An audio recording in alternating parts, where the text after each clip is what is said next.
This is my rootstock. I just repotted it. It's leaning over a little bit, but that isn't going to hurt anything because I'm going to cut it pretty low. And then these are I'm going to take one of these and it'll be my scion that I'm grafting on to the rootstock. First thing I'm going to do is cut it off down here. Okay, I just made my cut. I just cut the top part of the plant off. And next, I just carefully, using my utility knife, just carefully try to split it down the middle. And there's what it looks like after I split it. I just try to do it right as closely to the middle as I can. Next, I'll try to pick one of these that has about the right stem size and cut it off.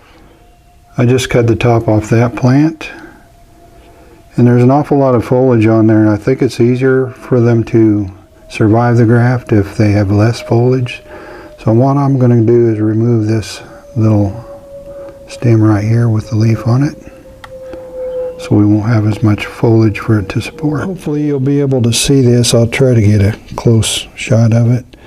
But what I try to do is just take just a little bit of the outside surface, just a tiny bit, just kind of skin it a little bit.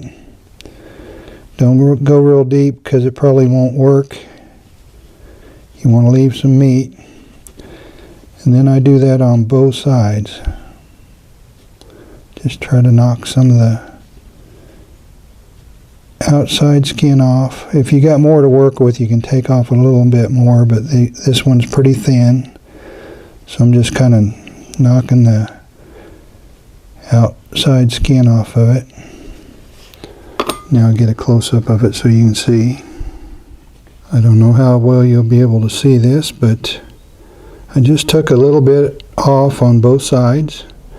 Now what I'm going to do is just slip that down into that little split, and then I'm going to put a clamp on it. And there's what it looks like with the clamp on. Sometimes you have to work with it a little bit to get it right in the center of the stem. It sometimes wants to squeeze out, but once you get a little practice at that, it's not too bad. Now as soon as I get this grafted and the clamp on, I'll put this in the humidity box, and that's where it'll heal up. Here's a couple of cleft grafts that have worked for me. And the thing about cleft grafting, it's no different than top grafting or side grafting. Not all the grafts will take unless you're extremely good at it. I've had a lot of practice. Even the experts, I'm sure, have some failures. But once you accept the fact that you're going to lose a few and practice a little bit, it's kind of a fun thing to do. And I have this clip on here. I left it on there just for insurance, but really doesn't need to be there anymore. And right there, I think you can probably see how the cleft graft looks once it's healed. Let's take this one off over here. Same way. It's well healed there. And these plants are hardened, so I'll be putting them outside soon. But I just wanted to show you basically how I did my cleft grafts. And like I mentioned, they don't always work, but they work often enough to keep me interested. And if you decide to give it a try, drop in and let me know how it works out. I think it's a lot of fun. I think you might think it's a lot of fun too.